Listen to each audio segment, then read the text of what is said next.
jour tout neuf. Brigitte Passion. Bonjour, c'est la Saint-Valentin, paraît-il. Je l'ai vue hier, la Saint-Valentin. Elle était mal fagotée, en bouquet prête à consommer, à la queue leu-leu chez les fleuristes. L'amour, on va donc le trouver ailleurs ce matin, sans aller dans les vies privées ou dans le prêt-à-consommer, ou dans les unes des quotidiens qui demandent aujourd'hui comment faire durer son couple. On va le trouver là, ici, dans ce studio, avec celui par qui ces mots arrivent à vos oreilles ce matin. Je cite: « Le musicien fait cette musique par amour, et si l'amour se teinte de peur, la triste servitude apparaît et l'amour capitule. » Ou encore, en parlant de musique, on verra l'interprète, l'improvisateur et le compositeur comme des amoureux qui tentent chacun à sa manière de décrire l'indicible. Un jour tout neuf, du lundi au vendredi sur France Inter, à partir de 5h. Quel mot d'amour pour vous accueillir, vous qui nous rejoignez sur France Inter en ce jour tout neuf. Bonjour Patrick Scheder. Bonjour Brigitte. Ils sont de vous ces mots? Oui, c'est vrai, les entendre dit comme ça, je me dis c'est très sérieux. Je les ai trouvés sur votre site. Ouais. Et vous parlez de la musique, bien évidemment. On va découvrir votre personnalité, qui vous êtes ce matin. C'est un jour tout neuf qui a un nom, lundi 14 février 2011. Vous aviez oublié quand même, c'était la Saint-Valentin. Oui, c'est gentil de me l'avoir rappelé au travers de ces mots. Alors la journée commence avec du direct. Les prochaines infos sont à 5h30, je vous l'ai dit, suivi du journal de Radio O. Et puis à 6h moins 10, on aura la visite de Jack Souvent pour les trésors publics. Vous avez 51 ans, Patrick Scheder. Je ne connais pas votre lieu de vie. Alors j'aimerais bien que vous nous parliez de votre village, de votre ville, de là où vous vivez en tout cas. D'accord. Alors c'est vrai, j'habite dans la Sarthe, voilà, un petit village qui s'appelle Bessay-sur-Bray, qui est à la limite, c'est la fin de la Sarthe finalement, et tout près de la Touraine. Voilà, c'est un lieu de confluence entre le Loir-et-Cher, la Sarthe, l'Indre-et-Loire. Voilà. Et on habite avec mon épouse une grande maison, voilà, avec un grand parc. Et c'est passé en conséquence, effectivement, sur mon amour de la nature, de la musique, dont vous parliez tout à l'heure. Et mais bon, je suis pas sartois, hein, je suis parisien d'origine, voilà. Ma famille était installée dans le faubourg Saint-Antoine dès les années 1860 pour construire des meubles, etc. C'est une famille d'artisans, voilà, ça a commencé comme ça. Et j'étais moi-même élevé par mes grands-mères qui cannaient, repaillaient les chaises dans une atmosphère artisanale et parisienne. Dans le faubourg Saint-Antoine? Alors, non, parce que en fait, en 1914, la famille a quitté le faubourg Saint-Antoine, où on n'était pas très bien payé, voilà, pour aller dans le 17e arrondissement, qui était quartier neuf de l'époque, et où il y avait une clientèle beaucoup plus riche. Voilà, donc depuis 14 jusqu'à 1985, ma famille a encore travaillé là, voilà, à perpétuer cette tradition familiale dans le meuble, dans la chaise. Et vous avez vécu à Paris, donc, de votre naissance jusqu'à vos 20 ans? Jusqu'à 20 ans, voilà. Ensuite, j'ai rencontré ma femme, on a habité en région parisienne, dans le Val d'Oise, vers l'Isle-Adam, jusqu'à il y a maintenant une douzaine d'années, voilà. Ouais. Et depuis 12 ans, on est devenu sartois d'adoption. On va voir que votre environnement, évidemment, dans votre maison et dans ce parc dont vous nous avez parlé il y a quelques secondes, est évidemment pas le même que quand vous étiez dans la rue à Paris et que peut-être les sons de votre enfance et les sons d'aujourd'hui se mélangent pour vous inspirer. C'est vrai, c'est-à-dire que quand j'étais enfant, j'étais frappé. C'est intéressant, quand on est enfant, on n'est pas grand par définition et on entend les sons d'une manière très différente. Je pense au pot d'échappement, au bruit des pas sur le sol, etc. Qui sont pour moi pas du tout rebutants, mais une source d'inspiration aussi intéressante, à vrai dire, que le chant d'un oiseau. Hein, j'ai rien contre, contre la vie parisienne et ces sons que je trouve au contraire très très riches. Patrick Scheder, on fait un petit tour du côté de la semaine dernière, juste pour nous dire qu'entre eux, il y a eu le week-end, qu'on s'est reposé et qu'il faut repartir pour cette semaine. Alors, vendredi dernier, on a reçu Guy Rochetin. Guy Rochetin travaille à la Poste et chante pour des personnes âgées. D'ailleurs, dans son dessin d'humour de vendredi, Michel Briden s'est inspiré de cette facette-là de la personnalité de Guy. Et il nous dit là d'où vient son goût pour la chanson. Tout petit, j'allais chanter, on me faisait descendre dans le restaurant de ma tante et puis je chantais une petite chanson. Je me rappelle, j'étais tout gamin, je chantais « Viens Poupoule, viens Poupoule ». Alors à 5 ans, ça surprenait un petit peu les clients du restaurant. Petit à petit, après c'est venu, on me faisait chanter dans les mariages. Puis ça a continué jusqu'un jour, Après avoir fait un petit spectacle pour enfants avec un ami, eh ben, j'ai dit: «Tiens, si je travaillais un petit peu plus, vers en direction du public?» Et ça a été, voilà, les associations, les municipalités et puis les maisons de retraite où j'y prends beaucoup de plaisir. Guy Rochetin, donc, Mmh. qui nous raconte comment le chant est venu dans sa vie. Ouais. Et vous, Patrick Scheder, comment la musique juste est-elle rentrée à un moment donné dans votre vie, puisqu'aujourd'hui vous en vivez de cette musique? Oui, alors, il y avait en fait un piano qui traînait à la maison, voilà, un piano droit qui normalement était pour ma mère qui avait horreur de la musique. Et moi, ça m'intéressait ce piano et j'ai commencé tout de suite, dès l'âge de 4-5 ans quoi, à taper dessus, à improviser, on va dire. Et ce monde des sons qui était vraiment très, très libre, auquel j'avais accès, hein, ça m'a énormément plu, quoi. Et puis très vite, j'ai essayé de voir si, c'est amusant, c'est un peu fou, si les meubles qui étaient dans la salle, selon que je jouais doucement ou je jouais fort, changeaient de forme, d'aspect et cetera.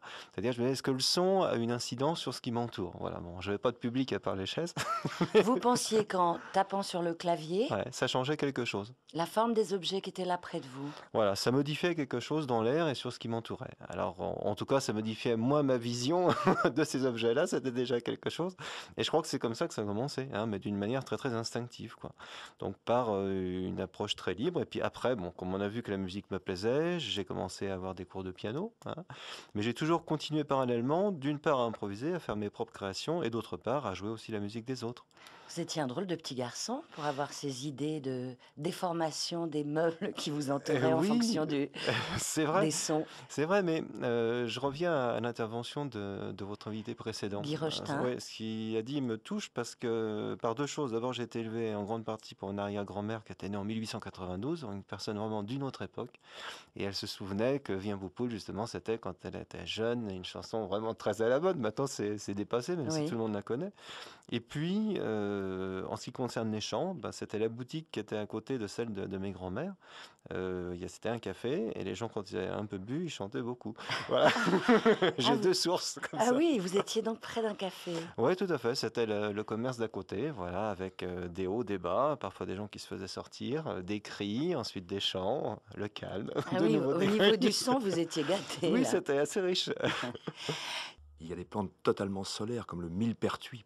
Le millepertuis qui est une plante bénéfique, on dit que c'est aussi le soleil de l'âme, parce que c'est une plante qui a des vertus antidépressives. Mhm. Et c'est une plante qui a énormément de relations avec le soleil. Moi j'aime beaucoup le millepertuis. Yves Vigère, qui était là le 30 septembre Mm. 2011 et qui nous parlait de sa plante préférée, Mm. bénéfique, à 5h16. Patrick Scheder. Tout d'un coup, je regarde l'heure, je me dis, mon Dieu, mais il est très tôt. Mais oui, il est très tôt. Je le Hop, crois. un week-end, on oublie les horaires. Patrick Scheder, auriez-vous, dans toutes les plantes que vous côtoyez au Mm. quotidien, une plante bénéfique préférée? Oui, moi j'aime beaucoup le forbe. Voilà, c'est une plante d'aspect très simple, hein, c'est une vivace. Voilà. Oui. Bon, il y a différents types de forbes, bien sûr, mais c'est une plante. D'abord, j'aime sa simplicité, précisément, son aspect coriace, elle résiste à beaucoup de choses.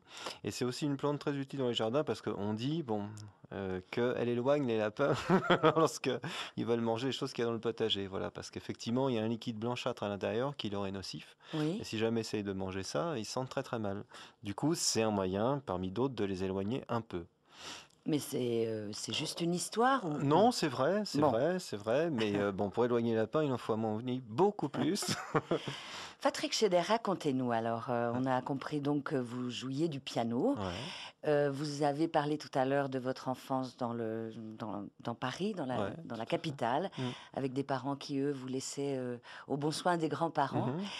Et aujourd'hui, je sais que vous jouez du piano et vous faites de la musique dans la nature. Mhm. Alors, le piano, on a vu comment il était entré dans votre vie, mais la Mm, nature, mhm. vous qui étiez éloigné de cette nature en étant parisien. Alors ça a commencé quand même un peu dans la région parisienne, parce que quand je voyais mes parents le week-end, on allait se promener dans les forêts, bon, aux alentours, forêt de Marly, Rambouillet, etc.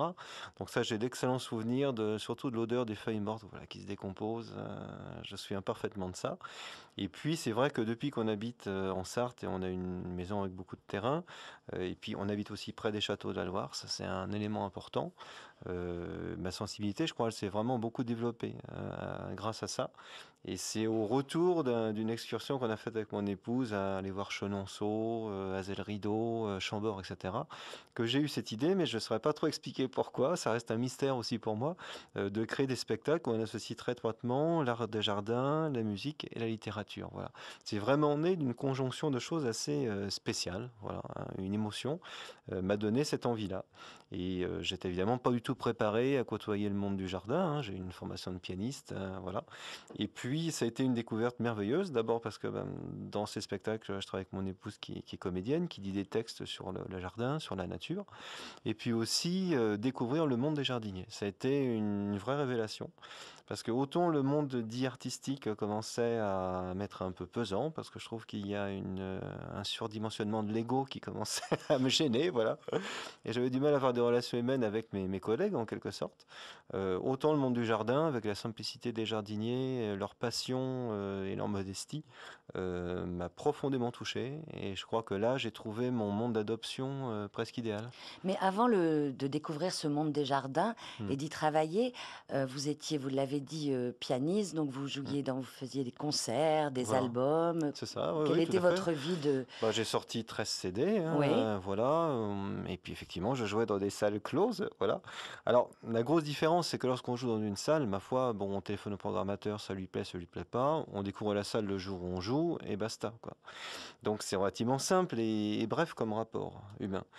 Jouer dans un jardin, c'est tout le contraire, c'est-à-dire il faut aller voir le jardin, il faut aller voir le parc, il faut le repérer, il faut rencontrer les gens qui s'en occupent. Il y a tout un travail humain, finalement, voilà, et professionnel en même temps, qui précède le spectacle, qui en fait, je crois, toute la richesse, quoi. Et puis aussi, un public très, très différent. Le public de salle, bon, c'est un public qui vient là pour ça, hein. Il est rare qu'on vienne dans un concert par hasard. Bon. Alors qu'en plein air, il y a des gens qui viennent pour ça, mais il y en a d'autres qui viennent là par simple curiosité, d'autres qui ne savent même pas que ça se passait, qui tombent dedans, qui disent, tiens, qu'est-ce qui se passe? Et cet aspect forum, très, très ouvert à tout public, et je dirais surtout aux gens qui s'y connaissent pas, c'est une chose qui nous ravit, vraiment. Mais alors, vous n'avez pas choisi l'instrument le plus pratique pour aller jouer dans les jardins c'est vrai, avec ouais. votre piano. Ouais. C'est votre piano Ouais. qui est à chaque fois là. Tout à fait. Ouais, on a une collection de 5 pianos à la maison qui vont de 1830 à 1905. Et il y a des spectacles différents, mais il y en a un surtout qui date de 1846, qui est le même piano qu'avait Chopin, c'est un play à la queue, qui se déplace voilà, depuis l'origine de Musique au jardin dans tous nos spectacles. Et il n'y a même pas de scène, il n'y a pas de podium, il y a même l'herbe. Voilà. Et donc on voit un piano, un pianiste, une comédienne qui sortent de l'herbe. Et je crois que cet aspect simple et évidemment assez inattendu, décalé, c'est ce qui motive les gens dans leur curiosité à vouloir découvrir, à se dire tiens, finalement, c'est peut-être pour nous. Mhm. Et pourquoi avez-vous ces pianos-là qui sont si anciens? Alors parce que j'ai fait une recherche sur les pianos anciens il y a une dizaine d'années, voilà. Et en recherchant sur les brevets d'invention de pianos, on a écrit un livre là-dessus avec l'INPI, l'Institut national de la propriété industrielle. Je me suis dit quand même, j'aimerais bien avoir des pianos comme ça. Bon, donc on les a achetés. Généralement, ça coûte pas cher du tout parce que les gens sur ces pianos très anciens savent pas du tout quoi en faire. Ce qui coûte cher, c'est la restauration, bien sûr. Mais après, ce qui est super agréable, c'est d'avoir le son d'origine que Chopin avait dans les oreilles quand il composait, que Liszt avait dans les oreilles, que Schubert avait dans les oreilles, etc. Donc c'est un rapport avec l'instrument qui est très sensuel en quelque sorte. Et puis ces instruments, ces pianos anciens, au lieu d'être noirs comme le piano actuel, laqué, un peu officiel et froid, ce sont des pianos qui sont, il y a différents types de bois, mais surtout beaucoup d'acajou, donc un bois très chaleureux. Mhm. Et la couleur de l'instrument, quand on joue en extérieur, est très très importante. Voilà. Avoir un piano couleur bois qui se mélange à la nature, en fait, c'est beaucoup plus en harmonie que d'avoir un piano noir au milieu d'herbes folles. Voilà. Mhm. Mais tous ces détails-là, qu'au départ je ne captais pas, c'est les jardiniers qui m'en ont fait la remarque. Voilà. Donc je leur dois beaucoup. Alors les jardiniers, que font-ils pendant que vous jouez? Et ils font Ils les sont en choses... activité ou ils sont spectateurs, les deux. auditeurs? Alors d'abord, avant, ils gèrent le terrain. Bon, on a un spectacle notamment sur l'herbe folle où il s'agit de laisser pousser l'herbe pendant 3 mois, d'identifier les espèces qui se développent d'une façon naturelle, etc. Donc ils gèrent le terrain d'une manière assez spécifique les 3 mois qui précèdent notre venue. Donc le spectacle commence 3 mois avant. Et puis il y a un jour J, est le jour du spectacle, où les jardiniers, dans certains spectacles, eh bien, jouent aussi un rôle. Hein. Par exemple, avec un ami jardinier qui s'appelle Pascal Fourcroy, et qui s'occupe du fleurissement de la ville de Beauvais, on a développé un concept où les jardiniers créent un jardin en même temps que le spectacle se déroule. Un peu dans l'esprit du cinéma muet, c'est-à-dire, voilà, il y avait des actions que le piano faisait vivre hein, quand il n'y avait pas de cinéma parlant. C'est la même chose avec les jardiniers. Sauf que là, vous êtes dans la nature et que la nature est folle et quelquefois le ciel doit se mettre à gronder au-dessus de Bien sûr. vous, pleuvoir. Et alors le Ouais. piano dans ce cas-là, par exemple? Bah, on prévoit toujours un léger vélum au-dessus de l'espace scénique pour pas être totalement arrosé. Et puis, c'est suffisant. Et puis, si c'est une pluie légère, les gens viennent. Hein. Si c'est un orage, ok, on remet à plus tard ou on déplace le concert. Mais finalement, sur 30 spectacles qu'on donne par an, ça arrive à peu près 1 ou 2 fois par an. C'est minime. On va écouter dans quelques instants, juste après le prochain titre programmé par Jean-Baptiste Audibert, on va écouter la question que vous a laissée notre invité de vendredi, Guy Rochetin. Bien. Dans les immeubles du Marais, il y a beaucoup de jardins, il y a beaucoup de plantes. Moi-même, j'habite dans un immeuble dont l'entrée est un jardin. Et au printemps, ça sent la jacinthe. Un jour tout neuf sur France Inter. Ben voilà, j'étais en train de me dire, Patrick Scheder, est-ce que Ouais. vous écoutez par exemple cette Amy Winehouse dans Ouais. votre vie privée?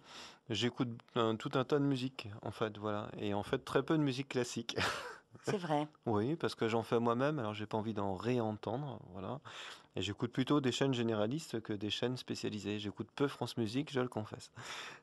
Mais donc cette programmation musicale là de ce jour tout neuf ne vous Non, ça me va ne très vous très choque bien. pas, Ah tout non, va bien. absolument Bon, pas. Non, c'est non, bien. c'est très ouvert. On va écouter la question que vous a laissée notre invité de vendredi, Guy Rochetin. Si Ouais, vous- d'accord. On y va.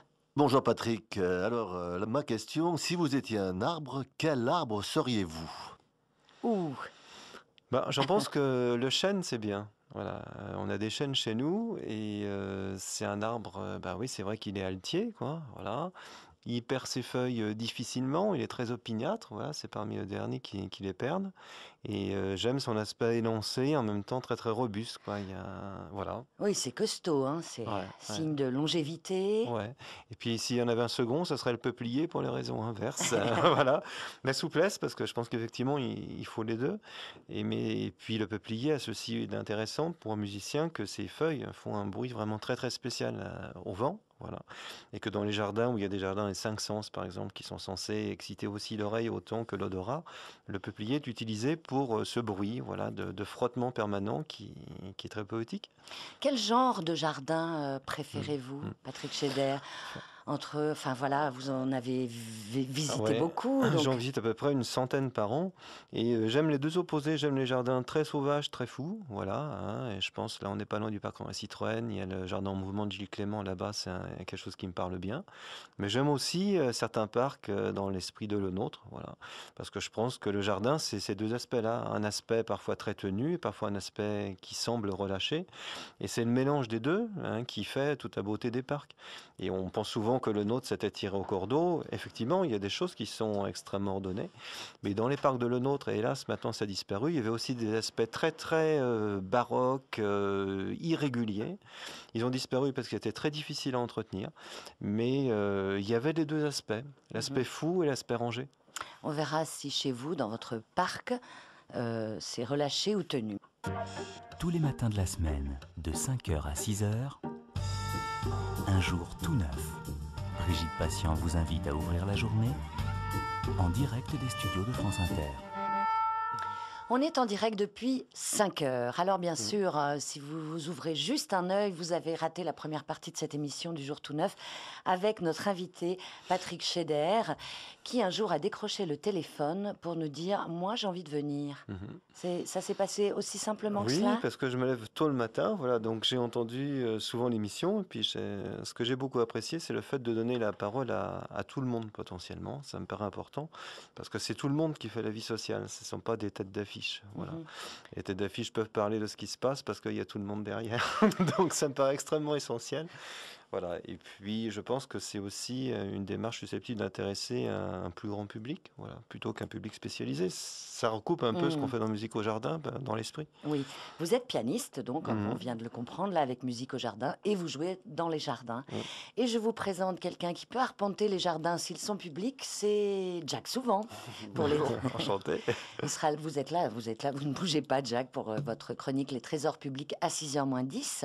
Je vois que vous avez des bonnes choses. Voilà, on va cultiver le ciel avec un plasticien éleveur d'abeilles. Mhm. Un plasticien. Un Oh, plasticien éleveur d'abeilles, oui. très bien. Je vais voir ça. Bon, on va manger la ville, c'est ça. Exact. Et puis, vous devez avoir pas mal d'insectes autour de vous qui traînent à vos pieds quand vous jouez du piano dans les Oui, jardins, oui, j'étais en c'est train de vrai. réaliser. Ah oui, tout à fait. Bah, parfois, il y a des fleurs qui montent jusqu'à la hauteur du clavier. Parfois, il faut les pousser un peu. Et c'est vrai que dans certains spectacles, il y a justement un semis spécial de fleurs à faire, ce qu'on appelle des plantes mellifères. Donc, ça va parler à notre ami. Et voilà, qui suscite la venue des abeilles notamment, mais aussi de beaucoup ce qu'on appelle des auxiliaires, les coccinelles, qui sont fort utiles pour éviter de mettre plein de produits dégradants, ce qu'on appelle les phytosanitaires. Mhm. Donc, les insectes sont nos alliés. Et les jardiniers sont vos alliés. Les jardiniers sont mes alliés principaux, Et oui. pourquoi ça vous plaît d'être en contact sans arrêt avec eux dans cette formule de jouer du piano dans la nature? Je pense de toute façon, dans le discours actuel sur le jardin, tout le monde dit le jardin c'est beau, c'est magnifique, etc. Et puis on se rend compte que les jardiniers, eux, profitent pas forcément de ça, ils sont pas mis à l'honneur. On voit une photo de jardin, c'est beau, mais où est le jardinier? Disparu. Mhm. Et on a monté un spectacle sur le nôtre et Louis XIV, on en parlait tout à l'heure. Et ce qui est très amusant, c'est qu'au XVIIe siècle, quand il y avait des gravures qui présentaient le parc de Versailles, on voyait le roi, sa cour, mais on voyait aussi les jardiniers en train de travailler. Ils avaient leur place, voilà. Alors que maintenant, on a un beau discours, et puis les gens modestes comme les jardiniers, ils disparaissent. Et puis moi, je prends le mot art des jardins au pied de la lettre. Si on dit que c'est l'art des jardins, ça veut dire que les jardiniers sont des artistes. Donc c'est mes collègues, finalement, voilà. Mais ils sont pas reconnus en tant que tels, et je trouve ça dommage, voilà. Donc c'est aussi un peu militant, là, à ce niveau-là, les faire reconnaître un niveau d'égalité, de création, comme pourrait être celui d'un pianiste ou d'une comédienne. Alors, vous êtes venu non pas avec votre piano, bien sûr, mais avec un autre objet. On en parle dans quelques instants. C'est quand même un instrument qu'on pose contre soi, contre la poitrine. On sent les vibrations. Enfin, il y a tout ce Très côté sensible qui rentre en jeu. Et je suis quelqu'un de sensible. Donc, sensuel même, je dirais. et sensuel, oui. Ah, c'est incontestablement l'un des instruments les plus sensuels, pour Oui. moi en tout cas, qui existent. Devinette, c'était Ambre Girard qui nous parlait de son instrument de musique. Mhm. Mais elle n'a pas dit évidemment de quel instrument il s'agissait, vous avez trouvé? Patrick Non, Scheder. j'en connais plein qui peuvent se... Moi, je penserais peut-être au violoncelle. Voilà. Bravo, il s'agit évidemment du violoncelle Bon. d'Ambre Girard. Vous diriez cela du piano? La Oui, sensualité le piano peut être sensuel, oui, Oui. tout à fait, oui, parce qu'on a un contact avec la touche qui est vraiment très sensitif, quoi. C'est pas seulement le son qui nous intéresse, c'est le contact de la touche et du clavier. Comme pour une voiture, il est plus ou moins réactif. Il y a des voitures qui nous conviennent plus ou moins bien dans leur mécanique. C'est la même chose pour le piano, voilà. Ça alors, c'est la première fois que j'entends Bien sûr. comparer un piano à une voiture. Il y a beaucoup de points communs, si ce n'est le son qui en sort. Ah, ça, c'est sûr. Eh bien, il ne s'agit pas d'un instrument de musique, l'objet qui est près de vous, mais de tout à fait autre chose. Vous allez nous en parler. donc. Voilà, j'ai amené un outil de jardinier, une sorte de grattoir. Voilà, il y a 9 doigts pour gratter la terre. J'ai trouvé que, étant pianiste, bon, en tout, j'ai 10 doigts, mais c'était l'instrument finalement qui se rapprocherait le plus d'une main. Voilà, hein, c'est une extension de la main, bon, pour travailler la terre.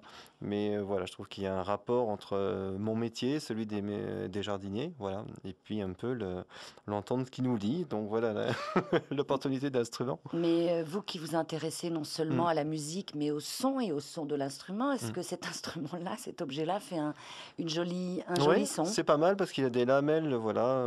Bon, on l'entend, ça fait pas un son extraordinaire là, mais il y en a qui ont des plus jolis sons. Il y a aussi des râteaux qui peuvent avoir un son extraordinaire, voilà.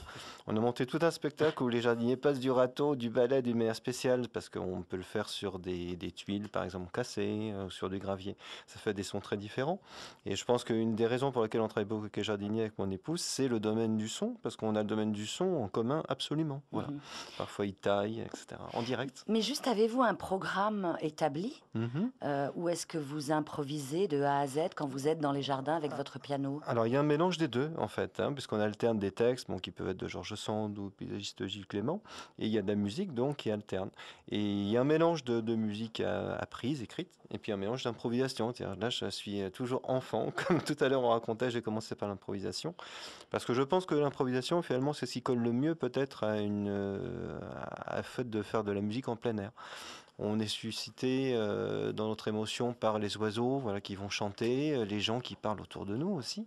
Et ça donne des idées qu'on peut transcrire immédiatement dans la musique qu'on invente. Alors que lorsque vous jouez un nocturne de Chopin, bon, ben, vous n'allez pas modifier votre nocturne parce qu'un oiseau a chanté. Là, j'ai la liberté en direct de faire un retour des sons qui sont autour de moi et de leur donner tout de suite une transcription voilà, dans mes inventions. Mais est-ce que par la suite, quand vous rentrez chez vous, vous écrivez ce que vous avez improvisé? Non, pas Ce qui forcément. s'appellerait composer. Ouais. Non, je compose aussi, mais pas forcément une transcription de mes improvisations. Ce sont deux façons d'être, hein, mais il y a une qui est très réactive, c'est l'improvisation. On va écouter les abeilles qui sont autour de... J'étais fasciné là, par le son de la taille et tout ça. Vous enregistrez en même temps ou c'est sonorisé ou... Oui, non, on amplifie en fait quand les jardiniers font de la taille en direct Ah, en c'est même ça, temps ouais. que je joue, leur son, voilà. Alors donc ils vont tailler en rythme, on va enfoncer des puits en rythme, etc. C'est ce qu'on a fait à Beauvais par exemple l'année dernière. Et c'est très intéressant parce qu'en même temps après, le public qui vient là et qui revoit les jardiniers dans la ville 2 semaines après, il voit plus du tout les jardiniers de la même façon. Ah, ça, évidemment.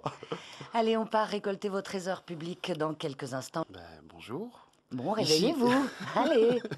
J'ai entre les mains un pot de miel, vous voyez, un pot de miel de ville, et qui s'appelle Trésor public. Donc c'est quand même assez incroyable. Waouh. Alors je vous le fais passer. Oui. Il faut goûter, c'est du miel de Rouen. Et puis ici, le miel béton, qui est du miel de Saint-Denis. Alors je vous le donne, Patrick. Merci.